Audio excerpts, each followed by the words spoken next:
So we keep hearing about the deep state, who's really running the government. Is it corrupt? Is it not corrupt? We're going to dig in with one of my special guests, Mark. Thank you so much for joining me today.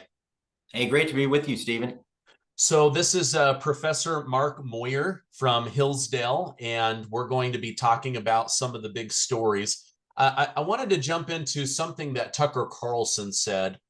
Tucker said the United States, you can elect any president you want, but a small group of people you've never heard of are still running everything year after year, administration after administration. That's not democracy, that's oligarchy. So some of us wonder whether Biden's running the country, but even when there is a different president in office, there seems to be layers and layers of employees and personnel that never leave. Who's really running the government, and is it corrupt? Yes, well, this story goes back a long ways, of course, with the U.S. government. Initially, they would just replace all the officials after an election. They realized we need some continuity, so we brought in people who had a longer tenure. And then in the progressive era, they thought, well, experts are really smart. We need more of them. But the problem is now we've gotten to the point where most of the government is in for their entire career, which for one thing makes it almost impossible to fire them, but also it nurtures this idea that they are some kind of privileged class, and they've lost touch in many cases with the reality that they are supposed to be serving the people. And so during my time in the Trump administration, I found there virtuous people in the government, but there are also some who have convinced themselves that the government exists mainly to support them rather than to support the American people. Okay. Professor Gad Sad was just on the Joe Rogan show, and he mentioned having tenure gives him the courage to do things that might normally get him fired. You mentioned that there's people within the government. Do you think some of this pushing the limits or pushing their own narrative just comes from the fact that they know that they're likely not going to be let go? Yeah, I think that's right, because they're not afraid of, part of it's just they're not afraid of performing poorly. And I've seen in government in a number of capacities, people who don't do a good job said it's almost impossible to fire them. So at worst, they get shuffled off. They may get put in some job where they have basically no responsibilities, which for them is just fine, because then they can continue with their political activism or their hobby or whatever they want to do. Okay. Now, you mentioned being a part of the Trump administration. Just so that my audience knows, what was your official capacity with President Trump?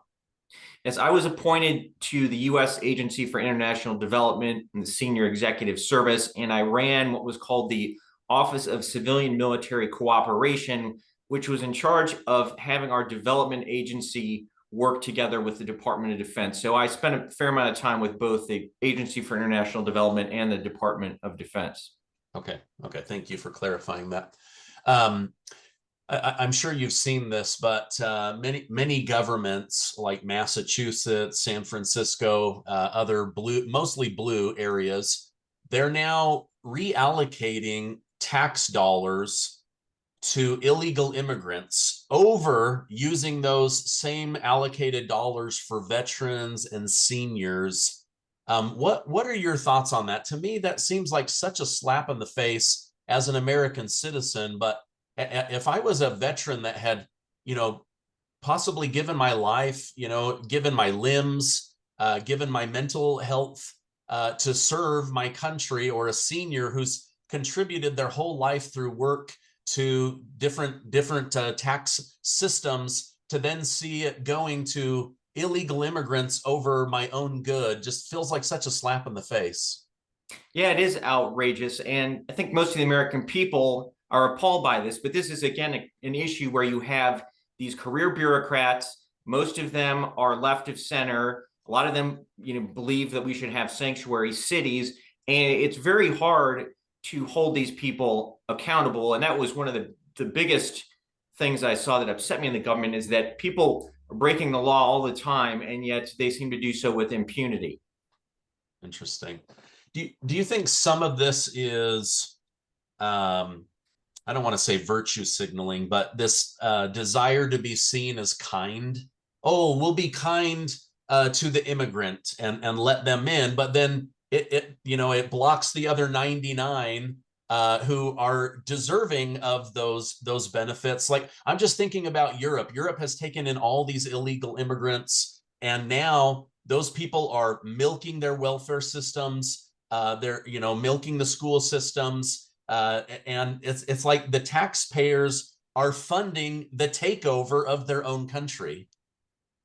Yeah, well, that is certainly part of it, the idea of virtue signaling and people wanting to feel good about themselves. And I think there's other motives too. I mean, one is that, some of these people believe that, the country's full of deplorables and we need to bring in more people from someplace else to dilute the deplorables. And then there's also, the recognition within the Democratic Party that they've lost the white working class, they're losing Hispanics now and blacks. And so they need to import voters from someplace else who are going to be dependent on them and then can be reliable voters once they obtain their voting rights. Okay, interesting. Yeah, I read, I think just this morning on Breitbart News, or it might have been Zero Hedge, but that Trump has swung his potential voters to almost 50-50 with Biden from the Hispanic community, and then upwards of 30% of the Black community. The Democrat Party is panicking. Like, they have used and abused these voting blocks for so long that they're like, listen, I can't even buy groceries. Like, why would I vote for you? And so there's this big shift happening. One thing, Professor, that I wanted to pick your brain on, you've written extensively about Vietnam. We're in the middle of watching this war with Ukraine and Russia, with Israel and Gaza. Do you see any comparisons between these wars, the American people and Vietnam, and specifically these protests on university campuses? Yes, I do see some parallels. In the case of Ukraine, the Biden administration really hasn't laid out any sort of vision for victory. I think early on, had these wishful thinking that the Russians were going to cave in, but now clearly the Russians haven't, and we're in a situation where the Ukrainians are, keep getting killed, and they're not going to be able to sustain it indefinitely. That was part of the problem in Vietnam. The circumstances were different. Vietnam, there were actually things we could have done, but the government, especially Lyndon Johnson, did not actually come up with a viable plan for victory. And so the American people don't want to fight or even support a war that seems to have no prospect of victory. And the protests we're seeing on campus, there's certainly a lot of similarity to Vietnam. And Vietnam anti-war movement, in my opinion, was very ill-informed.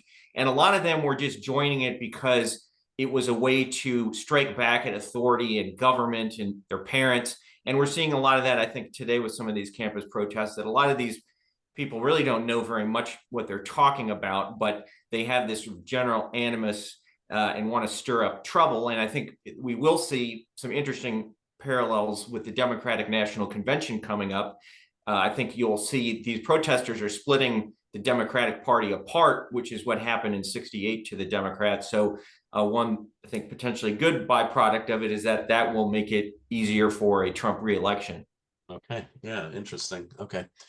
I wanted to get your thoughts on this because I saw that you had alluded to something on your Twitter page, but is it racially insensitive to call someone who came into the country illegally an illegal alien or an illegal immigrant? I'm seeing children are now being pulled out of schools and reprimanded for using this phrase instead of calling them a newcomer or a migrant. What are your thoughts on this topic?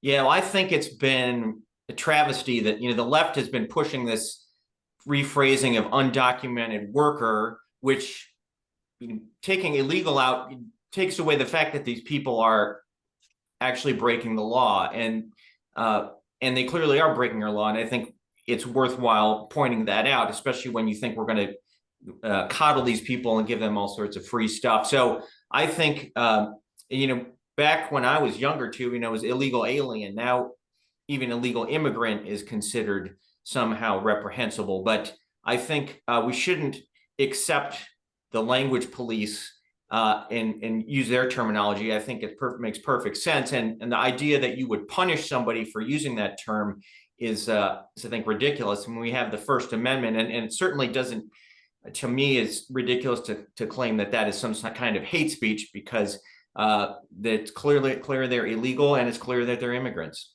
Yeah, I think about Professor Jordan Peterson, who fought back up in Canada where they don't have freedom of speech, and they kept trying to force him to use language. They had language police, but I say illegal immigrants all the time because, like you say, they are immigrants, and I recognize that. They're also here illegally, and I don't call legal immigrants illegals because they came here legally, right? So it's like 1984 where they're like, okay, we might not be able to control the people, but if we can start controlling their language, then we can craft their behavior in a certain way to get the outcome that we want.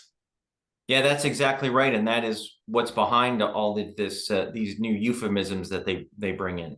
Yeah. Okay, you've got a book out that I want to hear about. Great title, Masters of Corruption: How the Federal Bureaucracy Sabotaged the Trump Administration. Tell me about Masters of Corruption. What are we going to learn by reading it? Yeah, so it's primarily about my experiences at the U.S. Agency for International Development, but these are, in many respects, a microcosm of the broader administration. So I went in there thinking I was going to be mostly doing policy. I'd written several books about international development, but once I got in there, I was put into a leadership position, and quickly it came to my attention that there's corruption going on within my own office. So I tried to address that. I went to the senior human resources officials and brought this to their attention, and they said, well, it's good you're talking to us about this, because most of the managers here, they just ignore that stuff because they don't want to, make waves or upset other people. So I said, I'm not going to do that. We need to do something. So we went ahead and went forward with an investigation. Ultimately, the most serious offender ended up getting thrown out of the agency. But in the process of doing that, I then sparked a backlash from other bureaucrats, and they came after me. And so the book is a story of those who try to fix the problem become targets of nasty reprisals. Interesting. Okay.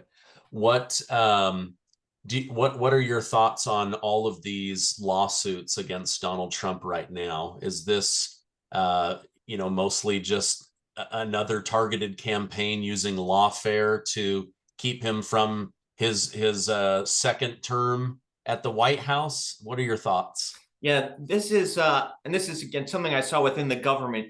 That you can find some excuse to go after anybody. You can bring up some petty thing, and they will. There's lots of things you could go after someone on. The question is, do they go after anybody for these little itty bitty things besides Donald Trump? And the answer in most of these cases is no. So they're specifically targeting him. It is I think, setting a terrible precedent, and we don't want to be in the habit of prosecuting every former president for some very trivial offense. If he had done something, really serious, then, sure, you want to hold people accountable, but to go after the former president, for things that no one else would ever get prosecuted for is, to my mind, a real problem for our society. Yeah, absolutely. I completely agree with you. Professor Mark Moyar, thank you so much for coming on and spending some time with me. I'm going to leave a link down below so that people can go right to your book, Masters of Corruption. If people want to follow you online, what's the best way to do that? Yes, they can find me at X or Twitter at Mark Moyar, MarkMoyar. Okay, I'll make sure to put that down below. I appreciate you spending some time with me, and I hope you have a great rest of your day.